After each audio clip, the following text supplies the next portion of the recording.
Hello everybody, welcome back to the channel. So this is my tournament roundup of the inaugural Derby Deathmatch, which was held up in Derby, hence the name, at Boards and Swords Hobby Shop.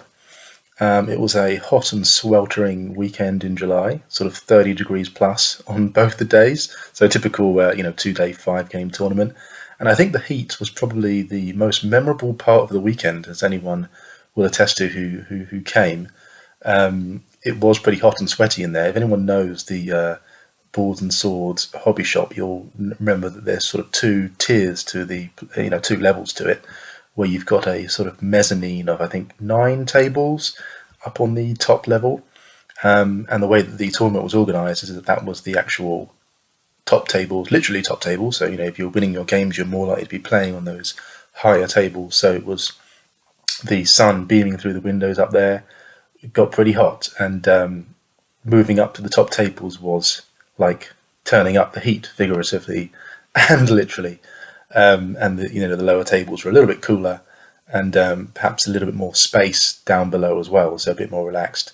The venue was amazing because they gave out free water to all of the attendees for the whole weekend. They had a little tents, a couple of a bit of shelter outside the shop. With buckets of ice, with free water in there all weekend. Absolutely fantastic show they put on, these guys. So it was a thoroughly enjoyable weekend, and of course run by the Triple Crown guys again. The list that I took, which you can see on the screen at your moment, is a dwarf army that I've had some success with lately. Not a particularly themed army that I've taken to tournaments recently. This was, I would say, quite a competitive list that I've, as I said, had some success with. So I've got the 2 war machines, in this case Stone Thrower and Cannon, capable of putting out a big strength 10 d6 wounds to kill off any big nasties. And I've got the 2 organ guns with the 2 engineers. And, there's a lot of points in there, but I'm really sort of banking on being able to, annihilate big blocks of infantry or other nasty cavalry or whatever in the shooting phase to even up the odds, so that when the opponent gets to me, and of course I've got enough shooting altogether to bait the enemy in, and I've got the 3 blocks of dwarfs, then the big great weapon wielding dwarf warriors unit, where I'm likely to put my general and BSB, the 20 longbeards with great weapons also, which are obviously strength 6, strength 7 on the charge there, able to mop up anything big and nasty that manages to survive my cannons. The Iron Breakers, solid, very rarely lose combat, fantastic unit, one of my favourite in the book. 3 Gyrocopters, enough I'd say to defeat chaff and redirect charges and so on. 2 runesmiths, 2 runes of spell breaking. Got the Master Rune of Grugny on the BSB there, but a bit of magic res from the runesmiths as well. So pretty much got all my bases covered in terms of being able to protect my army long enough from magic missiles and so on, and enough shooting to make sure the enemy comes to me, and then be able to gang up on it with some blocks of dwarves once they get to me. So particularly, I think this army will be successful against any combat-oriented army that's not particularly fast, like Warriors of Chaos or Lizardmen or Orcs and Goblins and so on.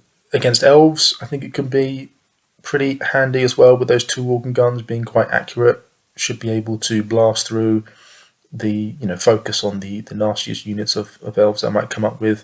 Would be better to have perhaps some, Quarrelers and Thunderers and things like that, to put out some more low strength attacks for Elves, but also those Gyrocopters have got the steam guns as well, which can be very handy.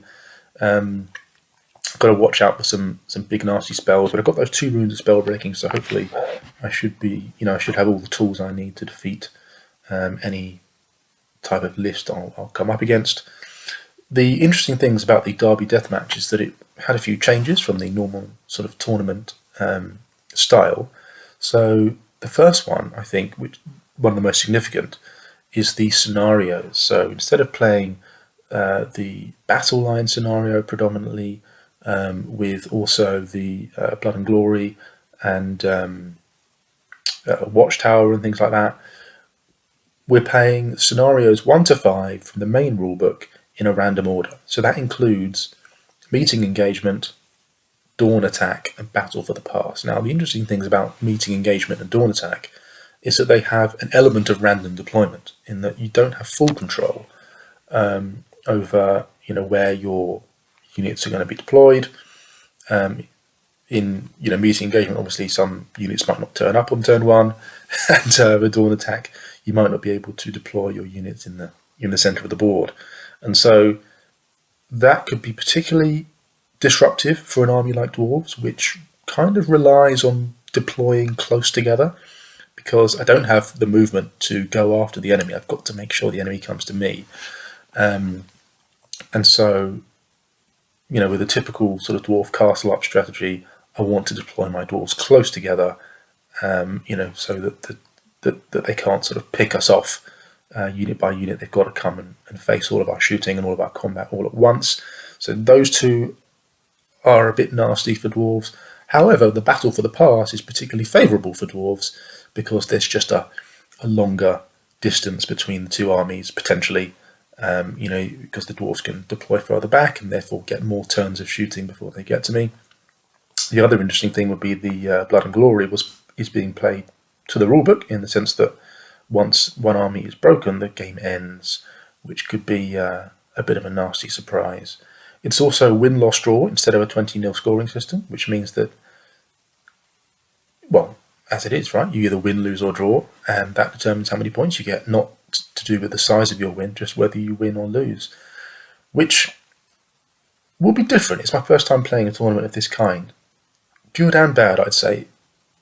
On the one hand, it can be a bit brutal, because you lose one game and then pretty much you can't win the tournament. So if you lose your first game, you know that someone else, someone is going to win all 5 games potentially, or win 4 games and lose 1 or whatever. And so as soon as you lose one game, your chances of winning the tournament are dramatically reduced, and perhaps even out of your hands for good, right? Because if someone wins all 5 games, then it's out of your hands, right? And there's no reward for getting a narrow loss. And sometimes that's the best you can do in a tournament. You look at the army that you're facing and you think, well, hang on, I don't really have any tools to defeat that unit or this combination of units. And a narrow loss is potentially the best you could get out of the game. It's good in the sense in that it can force you to go for it if you're in a losing or risky situation, because a loss is a loss. So if you're losing, then you just got to go for it. However, it could also discourage aggressive play when you're ahead, because you don't need a big win. You just need to win, right? So once you're winning, just back off. So, you've got that different dynamic at play. Whereas in a 20-0 system, you can get a loss and it's still all to play for. Literally all to play for, because you could lose and still win the tournament. So that is a bit of a dynamic which is in the back of people's minds as well, in addition to these into the scenarios. Lastly then, they had a cap on the comp scores of +2 on one end and a floor of -2 on the other, to keep the lists all within a sort of narrow bracket of quite competitive lists, but also not too competitive. And I suppose this is good because it kind of takes away the list building element of having a big plus to get a big bump to your score at the end, or to have a really strong list. And I think the -2 floor specifically would be quite welcome by people, because it removes some of the worst of the excesses. I didn't see the big white lion horde, for example, over the weekend. Although generally I'm quite skeptical of this, because I think that different armies have different power levels generally, and some lists might just work better with a big minus, or work better with a big plus. It's obviously not favourable to those lists. And personally, I finished my Demon's Army earlier this year, which I would have liked to take to this tournament, because I think it would have been good with the different scenarios, being quite a fast-paced army. But it was really difficult for me to get it down to a +2, and not, with the models that I had and the way of playing that I wanted to play, it just wasn't really possible to get it down to a +2. So I ended up taking the Dwarves. I think that, well, let me know what you guys think. I mean, in the comments, do you think it's a good thing to have that -2 to +2 bracket for the tournament, or do you think it's a bit restrictive to some different armies?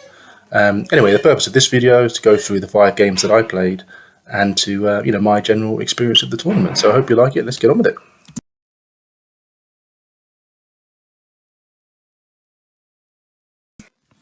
So, if you've seen some of my battle reports before, you'll know that I tend to do it picture by picture, turn by turn, and in quite a bit of detail. I'm not going to do that this time around because when you're at a tournament and you've got 3 games in one day, and the heat as well, I mean, it's quite mentally taxing anyway, having 3 games in one day and then 2 games the following day, because you got a lot of mental stimulation, right? A lot of dice rolls, a lot of calculations, and you get, it's quite draining, and the heat was turned up to the max, So particularly if you're the sort of person who likes to go out for a few beers on the Friday and Saturday night as well, then I think most people would have had a similar experience to me in that they felt quite drained over the weekend. So I wasn't sort of in the routine of taking pictures after every turn. So I'm just gonna try and give you a sort of general feeling about what's going on.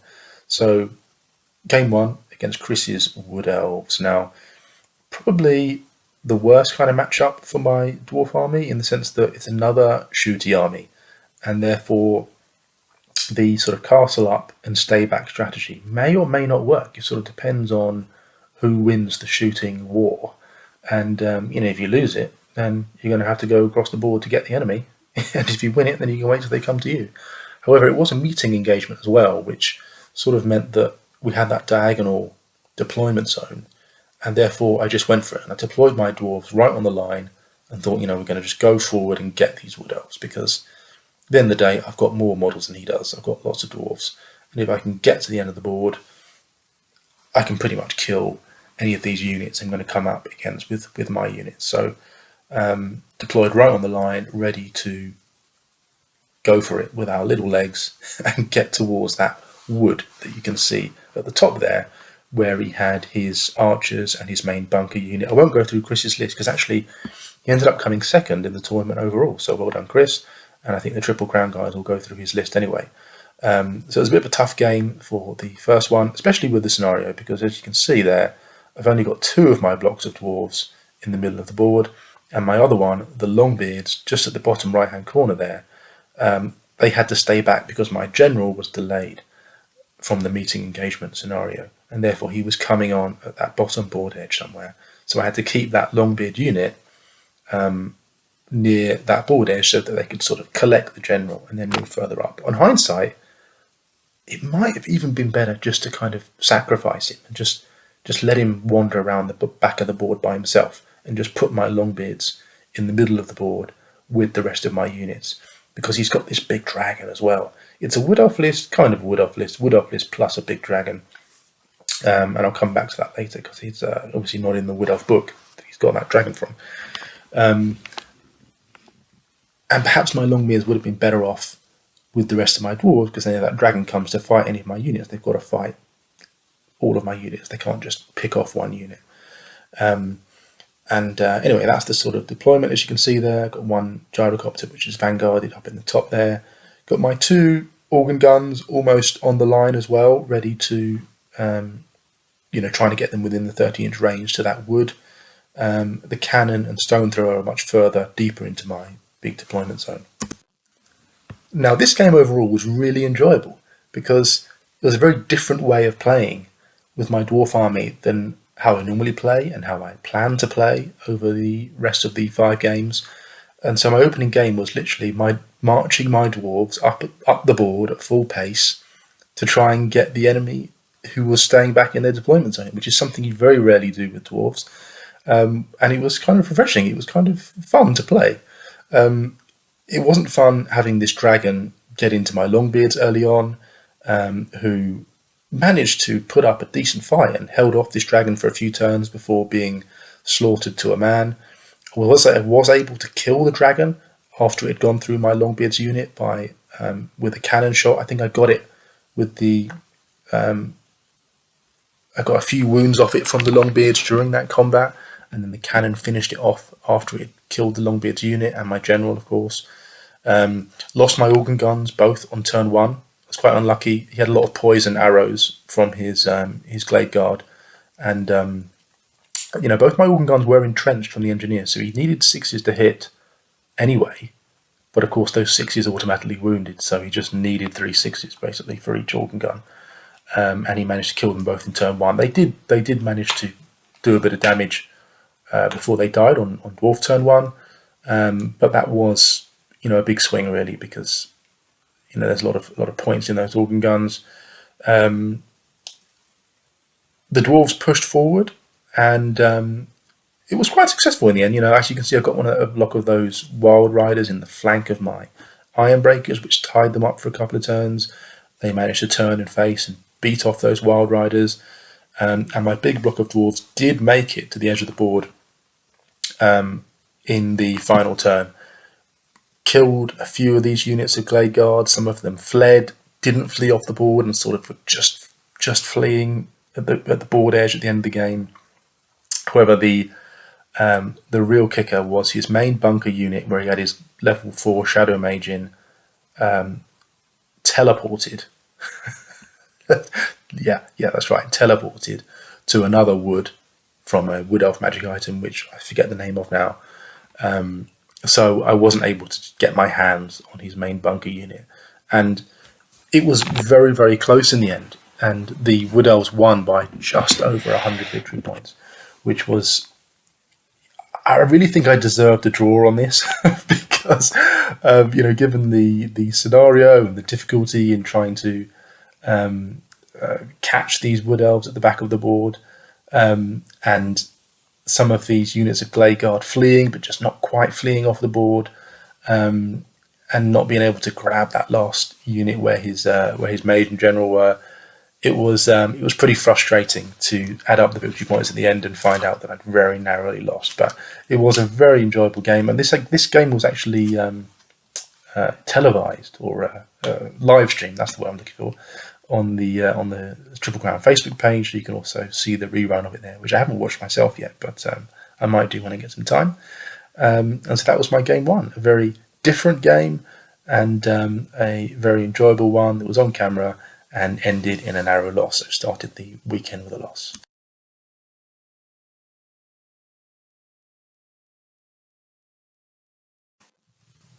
So game 2 up against Phil's Dark Elves. Battle line scenario. What I would call Dark Elf List A, or List 1.1, in the sense that, I kind of played this list before a few times. Tends to be the sort of typical Dark Elf list you see in a tournament, whereby the core is Witch Elves and Dark Riders, and there's no regular sort of Dark Elves with swords or Dark Elves with spears or whatever. So you've got the Witch Star, Death Hag on the Cauldron, you got the Executioners, level 4 on Death on a steed with a bunch of Warlocks, level 4 on Shadow on foot with the Executioners. So loads of magic there. Shooting as well, a couple of Bolt Throwers and some Dark Shards, and of course the Dark Riders, and a Master on Pegasus with a few tools as well. I can't remember what exactly. Typical strategy for me then, casting up at the back of the board. I do think I've got the tools to defeat this list, even though I lost last time, because the Purple Sun ripped through my army last time I played this list. But in terms of dealing with the Witch Star, it's not immune to my organ guns. My organ guns can just take it apart, as long as I get a couple rounds of good shooting on it. I've got the steam guns from my gyrocopters, which are good at taking out, thinning the ranks of the witches or the executioners. The gyrocopters can also drop bombs on those Dark Riders or the Warlocks. So, I've got quite a lot of tools really to defeat it. Hopefully I can drop a rock on that guy on the Pegasus, or, shoot the cannon at the Cauldron or whatever, and use my gyrocopters to bait this frenzied Witch Star into going into a different direction and hit it in the flank with something. So I've got the tools to defeat this list, and I was keen to see if I could get it done today. So by the end of sort of turn 2, I was actually in a very commanding position in this game, in that I'd killed a lot of Witch Elves. It was only down to sort of half a dozen or so left, and the Cauldron was down. The Cauldron itself was down to 1 wound actually, because I got it with the cannon. I'd managed to keep these Warlocks from doing much damage to me, see off the Dark Riders, and got to that point where I was about to take the charges from the Dark Elves, but I hadn't really lost that many dwarfs yet, and I'd thinned out that Witch Star to a manageable level, and so I was pretty confident that I'd be able to win the game given the next couple of turns. However, I was forced to use my Dispel Scrolls, dispelling, I think, Pit of Shades and the Purple Sun. And then, of course, turn 3 or 4, in comes the level 4 on death again, and bubbles up a big Purple Sun. I'd saved my dice for it, of course, but I failed the Dispel. And across comes, and you can see how my army is deployed, the big Purple Sun comes across, and literally every model in my army dies on a 3-up. So it was just one of those points where you just sigh and think, oh well, that's just changed the game, hasn't it? And I don't want to sort of go on a big rant about 8th edition unit killer spells. They certainly do have their place in terms of being able to have a magic, some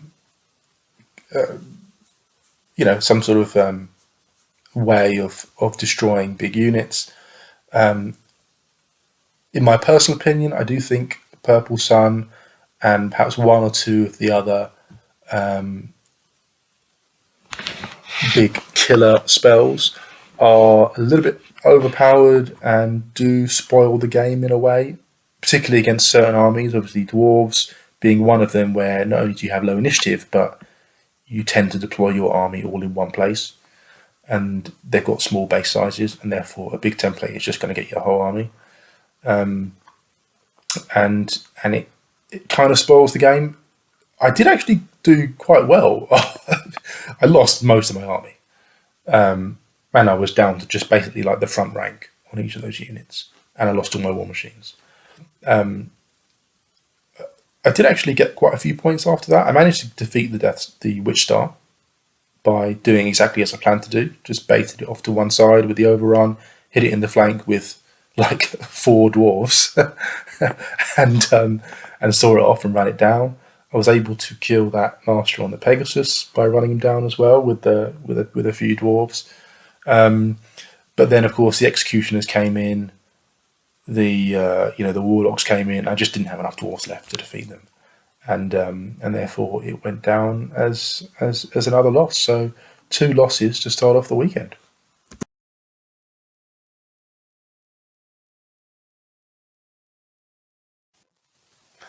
So game 3 against Dan's Legions of Chaos, and I remember coming up to I'm down on the lower tables now where I've got a bit more room to breathe, and I said to Dan, so what have you got there? He said, Legions of Chaos. I said, well, what's that? Because basically this is all to do with the end times, right? And there's a certain end times lists that you can put together which are different from the main army books because they combine different army books, put them together. I wasn't in the hobby when the end times happened. I don't have a particularly strong opinion about it, but I know nothing about it.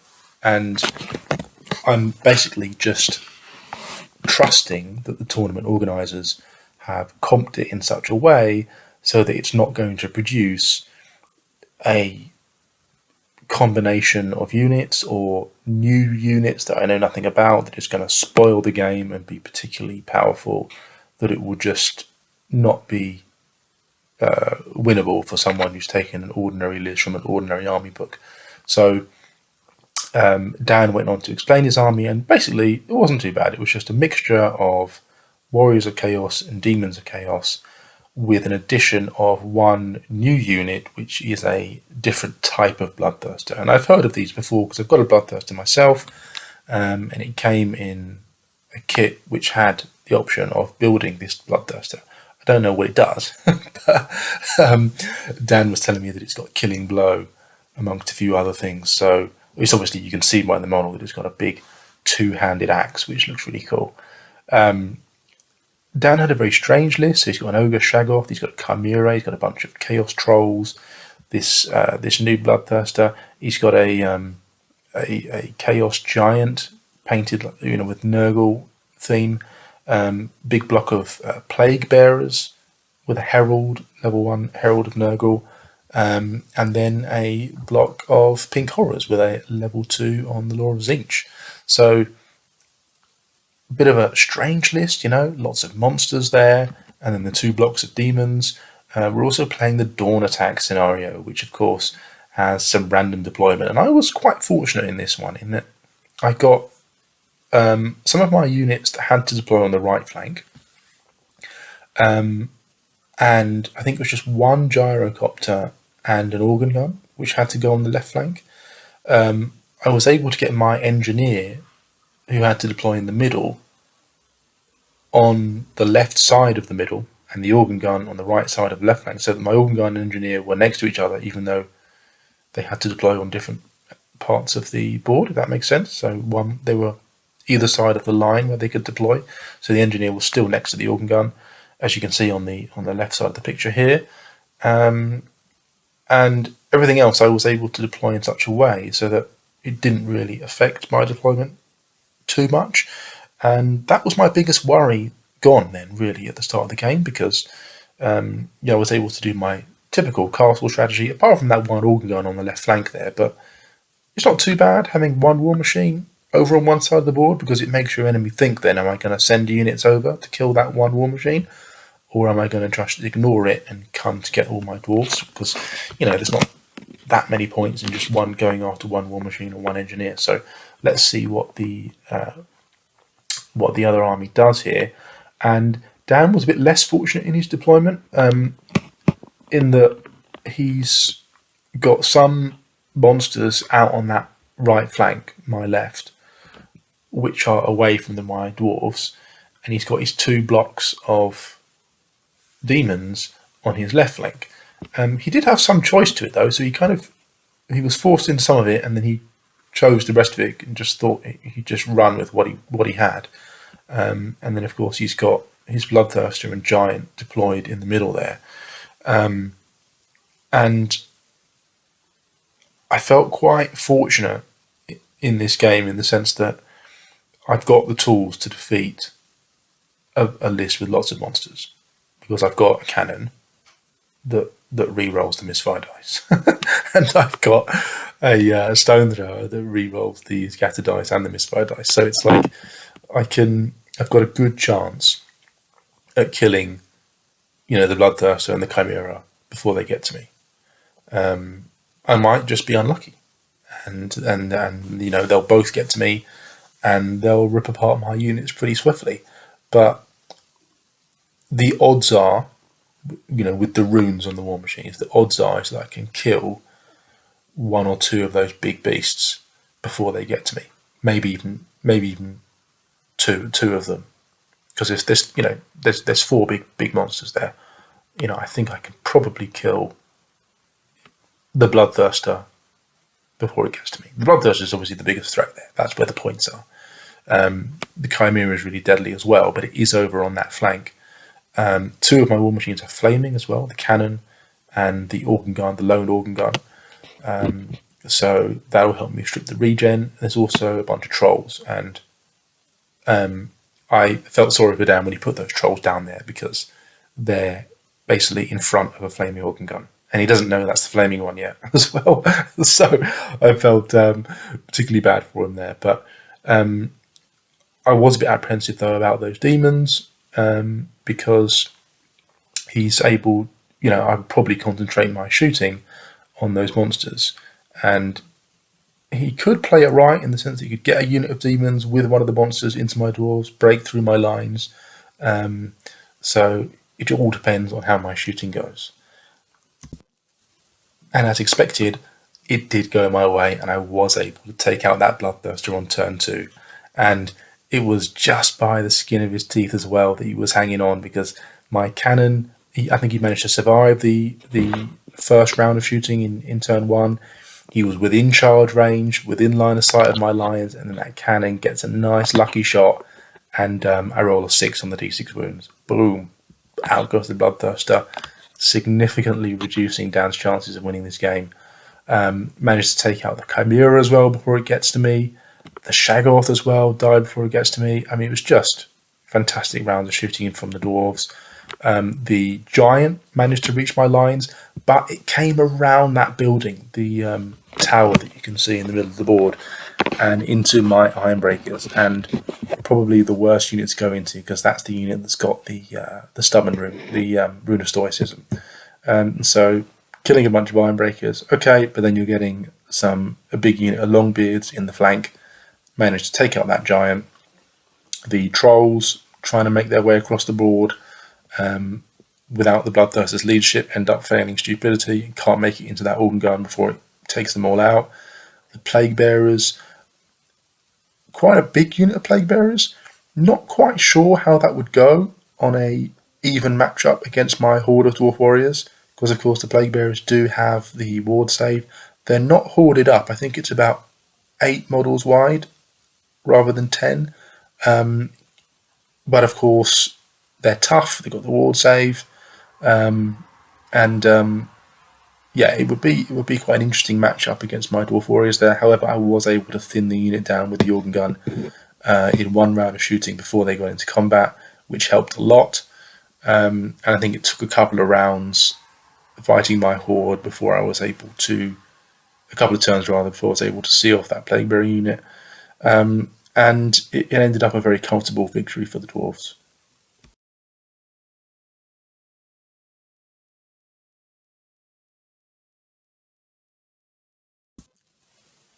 So it's day 2 of the Derby Deathmatch, game 4. I'm up on the top tables again, up in the heat. And it's funny because I think from day 1 we had a few dropouts actually. Some people who dropped out before the tournament started, and other people that left during day 1, I think just for individual personal reasons. And we'd gone down from full capacity, I think it was 34 players, we were down to something like 28. So we lost quite a few players. And I'm not sure I would have been on the top tables if we were still at full capacity. However, here I was up against Shane's Grand Legions of the Everchosen. I think I've got that right. And this was just blowing my mind now, because I just fought against some End Times Legions list, and I'm up against a different Legions of the Everchosen. I was like, what the hell is this? And I just let Shane explain it to me, because not only do we have new units and a mixture of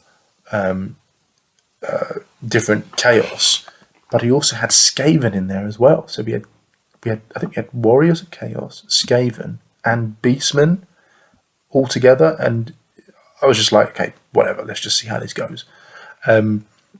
So you can see some of the models that he's brought there. On the far left, we've got Forsaken. This was a fantastic looking army, by the way.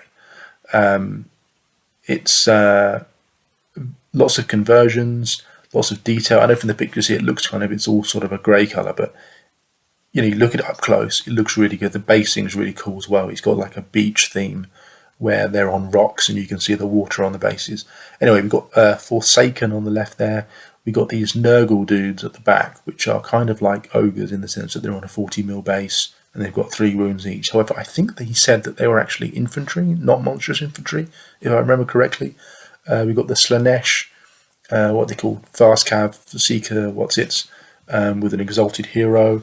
You've got the Skaven, End Time. I fought against these guys before. I can't remember the names now, but they've got these big sort of Gatling guns. Storm Fiends, that's the one. 3 of them. We've then got Warriors, Chaos Warriors, with a Sorcerer. Can't remember what law the Sorcerer was using now, actually. Next one along is Chaos Marauders, so just from the normal Warriors Chaos book, with a level 4 Grace here, and a level 1 Beastman Mage in that unit. And last but not least, on the flank, you've got these Khorne Berserker dudes, who are similar to those Nurgle guys, in the sense that they've got 3 wounds each. No idea what they do, but the models look really cool, and hopefully I won't have to get into combat with them to find out. So the main factor of this game was that it was battle for the pass, and as you can see, we're deploying on the short edges of the board. And this was particularly favourable for Dwarves because, of course, I can put a lot of distance between me and the opposing army and shoot at them for several turns before the combat begins. And for an army like Warriors of Chaos, this is particularly good because I'm not getting any shooting coming back at me, apart from magic, and they're not particularly fast either. Those Storm Fiends only had a range of 18 inches, not much they can do. At least not for the for the first couple of turns. There's one fast cavalry unit which I probably be able to take out with my organ guns on turn 1 or 2. So this is a particularly favourable matchup for me, and the game goes pretty much as you can expect it to go. On turn 1, I was able to take out his fast cavalry, and Shane made a big mistake as well because he put his exalted hero, who it's funny because he actually, during the Vanguard, I think the exalted hero vanguarded separately, or stayed back or whatever from that fast cavalry unit, which you can see in one of the pictures there.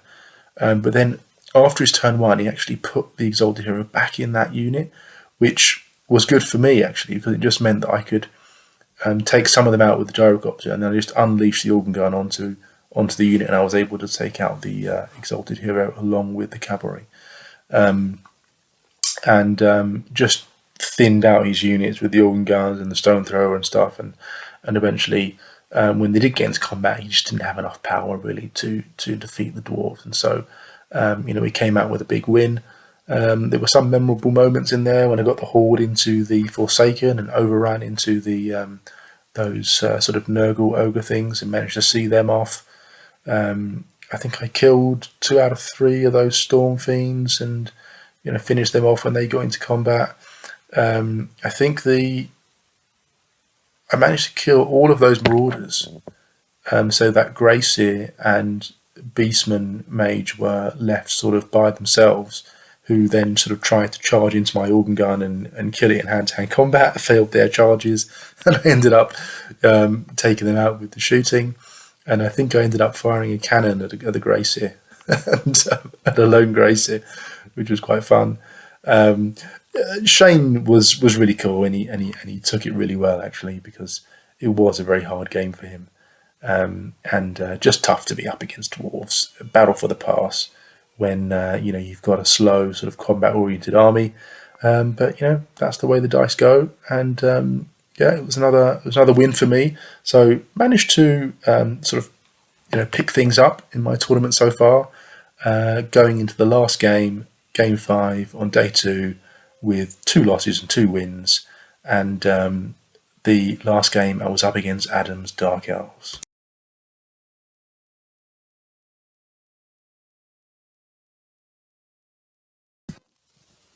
So it's game 5, and I'm up on the mezzanine again, by the window with the sun pouring in. I'm guzzling back the water, and feeling a bit tired, a bit drained from a long weekend in the heat. And I'm up against pretty much the same Dark Elf list that I faced on game 2. So you got the Witch Star, you got the Executioners, you got the Dark Riders, you got the Warlocks. Couple of small differences. So instead of the level 4 on death hanging out with a bunch of warlocks, you've got Morathi, and instead of the bolt throwers and the dark shards, I've got a small unit of Cold One riders, and there's a hero on a Manticore instead of the Dark Pegasus. So pretty much the same cookie cutter Dark Elf Death Star list. I'm pretty much determined to use the same strategy I used last time. I think I got unlucky not being able to dispel the Purple Sun. The only difference, of course, is that it's the Blood and Glory, and this is probably the scenario which I should have planned for more when making my list. I've got 3 units, so I've got 3 banners there, plus the General and BSB. But the Dark Elves have quite a few more banners than me, because I think he does have banners in those Dark Rider units. So it'd be interesting to see how he uses those Dark Rider units, whether he would actually bring them forward and charge them in, because they're good at hunting war machines, but then if they get too close, then he might be able to give me some easy banners by killing the Dark Riders. and possibly getting the executioners or whatever, and not having to deal with his witch star. So I was interested to see what would happen. But of course, the bad thing about Blood and Glory is that he can deploy 15 inches onto the board instead of 12. So I might have 1 turn less of shooting. And of course, the Dark Elves got first turn. It's also worth mentioning, which I forgot about before, I didn't once get the hatred for the Ancestral Grudge through the whole tournament. So I was rolling sort of 2s and 3s for the Ancestral Grudge for all of the games, unfortunately. Things went pretty much to plan for the first couple of turns. I took a charge from the Cold One Knights on the Longbeards early on, which didn't prove very effective. I wasn't really worried about that, but I suppose it was a good tactic from Adam's point of view, because it just gets something in my face and forces me to deal with it while everything else advances. I got some decent shots from the gyrocopters with the steam gun, took out a bunch of executioners, made a really good to-wound roll with the steam gun, killed like half of the executioners with 1 shot. Started to thin out those witch elves with the organ gun early on, and was fairly confident of my chances after turn 2. However, I made a huge mistake. I charged my big block of Dwarf Warriors into the flank of that last remaining. There's 1 or 2 Cold One Knights remaining, with the intention of moving my gyrocopter off to chaff the Witch Star, as I did in the last game. But then I just forgot last minute, and I ended up moving the gyrocopter to steam the witches in the end, and I killed a bunch of witches, and I killed a bunch with the organ gun as well. But of course, they only really need that front rank to destroy, to sort of liquidize anything that comes into base-to-base with that witch elf unit. And of course, it managed to get the charge in the end into my Dwarf Warriors, and of course my General and BSB were in that unit, and it was just a colossal mistake, because I just forgot that the General counts for 2 in terms of the scoring for Blood and Glory, and therefore by losing my General and BSB, I lost the mission and then lost the game straight away. And it was like only turn 2 or I think it was turn 3. I think it was Dark Elves turn 3, yeah, because Dark Elves had the first turn. So by turn 3, I lost the game. And so I just made a huge error there by allowing that charge to happen, and lost the game early on in Blood and Glory. Adam was a great sport, and we carried on playing the game to its conclusion, because we still had quite a lot of time left on that last game. And it turned out to be a very bloody game overall. There wasn't much left on the board at the end at all. I think the Witch Elves did survive. I think they pursued the Dwarf Warriors off the board, and therefore I didn't get the points for the Witch Elves, but managed to see off the Marathi died to a cannonball, the Dark Riders died, and the Cold One Knights, and everything else. And it was a very sort of enjoyable game in the end, because I suppose after the scenario was done and the victory points were sort of added up after that round, we were just playing for the fun of it, and we had an enjoyable end to the tournament.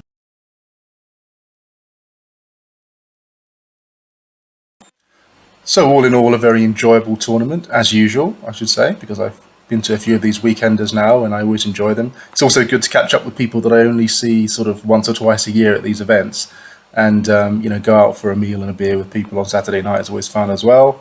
In terms of the games themselves, obviously I've got the 3 losses and the 2 wins. A little bit disappointed with my overall finish, although the new tournament format, I think a lot of people might have been in the same boat as me, and either surprised that they did well or disappointed that they did badly because of the new format.